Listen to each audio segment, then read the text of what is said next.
নরসিংদীতে আধিপত্য বিস্তারকে কেন্দ্র করে দুপক্ষের সংঘর্ষে একজন নিহত হয়েছেন, আহত হয়েছেন বেশ কয়েকজন। এ বিষয়ে জানাতে যুক্ত হচ্ছেন সহকর্মী বজলুল আমিন চৌধুরী। বজলুল আমিন, আসলে নরসিংদী থেকে কোন ঘটনাকে কেন্দ্র করে এই ধরনের সংঘর্ষ ঘটলো, আর আইনশৃঙ্খলা বাহিনী সেই সংঘর্ষের ঘটনা কি নিয়ন্ত্রণে আনতে পেরেছে কিনা? আপনাকে আমি জানিয়ে রাখতে চাই, আজকে কিন্তু ভোরের দিকে এই সংঘর্ষ ঘটে এবং এখানকার যে চিরায়ত বিষয় যে আধিপত্য বিস্তার, এটিকে কেন্দ্র করেই মূলত এই সংঘর্ষের সূত্রপাত হয়। এলাকাবাসী আমাদেরকে যেমনটি জানিয়েছেন যে এখানে এই ঘটনার যে সূত্রপাত সেটি কিন্তু গত বছরের 8ই ডিসেম্বর একটি হত্যাকাণ্ডকে সংঘটিত হয়ে একটি গ্রুপ সেটি কিন্তু তাদেরকে এই এলাকা ছাড়া করা হয় এবং তারাই কিন্তু বেশ কিছুদিন যাবৎ এই এলাকায় আবার ওঠার চেষ্টা করে, যার ফলশ্রুতিতে আজকে সকালবেলা তারা এই গ্রুপটি হচ্ছে ফেলুরবাড়ি গ্রুপ বলে, এই ফেলুরবাড়ি গ্রুপের যে সদস্যরা যারা বাইরে ছিলেন দীর্ঘদিন প্রায় 6 মাসের মতন, তারা কিন্তু তাদের এলাকায় ওঠার চেষ্টা করেন এবং এই মুহূর্তে তারা আরও একটি গ্রুপের সহায়তায় তারা সকালে একদম ভোরে স্পিড বোট যোগে, আমার পেছনে আপনারা দেখতে পাচ্ছেন যেই নদীটি রয়েছে মেঘনা নদীর এদিক দিয়ে কিন্তু তারা এখানে ওঠার চেষ্টা করে এবং সেখানে উঠেই আগ্নেয়াস্ত্রের মাধ্যমে তারা গুলিবর্ষণ করতে করতে তাদের বাড়ি এই একটু সামনে আমি দেখাচ্ছি আপনাদেরকে, এই রাস্তা দিয়েই তারা কিন্তু তাদের বাড়ি যেই সামনে এলাকা, যে এলাকাতে গোলাগুলি হয়েছে সেখানে তারা গিয়েছেন এবং যাত্রাপথে তারা কিন্তু মুহুর্মুহু গুলি করে তারা এলাকায় আতঙ্ক সৃষ্টি করে তারা ওখানে উপস্থিত হয়েছেন এবং শেষ মুহূর্তে কিন্তু দুই পক্ষের মধ্যে, অর্থাৎ ফেলুর বাড়ির গ্রুপ এবং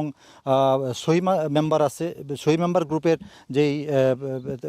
গ্রুপের যে সদস্যরা, তারা কিন্তু সংঘর্ষে লিপ্ত হয়ে তারা তাদেরকে আবারও বাড়ি ছাড়া করে দেয় এবং খবর পেয়ে ঘটনাস্থলে পুলিশ কিন্তু আসে, একটু পরে চলে আসে পুলিশ এবং আমাদের সাথে তাদের কথা হয়েছে। তারা বলছেন যে এখন তাদের এই পরিস্থিতি সম্পূর্ণ তাদের নিয়ন্ত্রণে রয়েছে এবং যদি আরও আবার যেন কোনো ধরনের সহিংস ঘটনা না ঘটে সেই জন্য তাদের গোয়েন্দা তৎপরতার পাশাপাশি অতিরিক্ত পুলিশ কিন্তু এখানে মোতায়েন রয়েছে। আরেকটি বিষয় আপনাদেরকে জানিয়ে রাখতে চাই, এই চর অঞ্চলের একটা সময় কিন্তু ট্যাটা নির্ভর সংঘর্ষ ছিল, কিন্তু এখন কিন্তু ট্যাটার বদলে সেখানে আগ্নেয়াস্ত্র নির্ভর হয়ে গেছে। এই বিষয়ে আমার একটি প্রতিবেদন করা ছিল, ইনভেস্টিগেটিভ একটি প্রতিবেদন করেছিলাম, যেখানে আমি দেখাতে চেষ্টা করেছি যে শুধু আগ্নেয়াস্ত্রের মাধ্যমেই কিন্তু এখানকার আধিপত্য বিস্তার নিয়ন্ত্রিত হয়ে থাকে এবং কোথা থেকে এই জিনিসগুলো আসে সেগুলো নিয়ন্ত্রণের ব্যাপারে আমাদেরকে পুলিশ বলেছেন তারা সচেষ্ট রয়েছেন এবং দীর্ঘ 6 মাস কিন্তু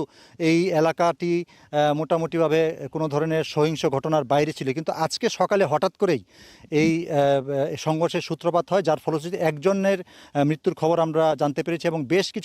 কিছু আহত হয়েছেন, যারা কিন্তু চিকিৎসা নিয়ে যে যার মতো গ্রেপ্তার এড়াতে তারা কিন্তু নিজেদের নিরাপদ স্থানে চলে গেছেন। আমি সদর হাসপাতালেও গিয়েছি আজকে সকালে, সেখানে গিয়েও আমি লক্ষ্য করেছি যে দুজনকে সেখানে নিয়ে আসা হয় এবং তারা কিন্তু প্রাথমিক চিকিৎসা নিয়ে তারা গ্রেপ্তার এড়াতে তারা চলে গেছে এবং এখানে এসে আমরা লক্ষ্য করেছি যে দুই পক্ষেরই বেশ কিছু সংখ্যক মানুষ আহত হয়েছে, কিন্তু তারা গ্রেপ্তারের ভয় কিন্তু তারা চিকিৎসা নিয়ে নিজেদের সেভ করার জন্য কিন্তু তারা চলে গিয়েছেন এবং এই যে ঘটনা ঘটছে, স্থানীয় মানুষ যারা রয়েছে তারা কিন্তু আতঙ্কগ্রস্ত হয়ে আছেন এবং তারা চাইছেন আর কখনো যাতে এই ধরনের সহিংস ঘটনার মাধ্যমে রক্তপাতের সৃষ্টি না হয় এবং এই ধরনের যে সহিংস ঘটনা সেগুলো যেন চিরতরে নির্মূল হয়। তো এই ছিল আমার কাছে নীলক্ষা থেকে সবশেষ পরিস্থিতি। বজলুল আমিন চৌধুরী, আপনাকে অসংখ্য ধন্যবাদ।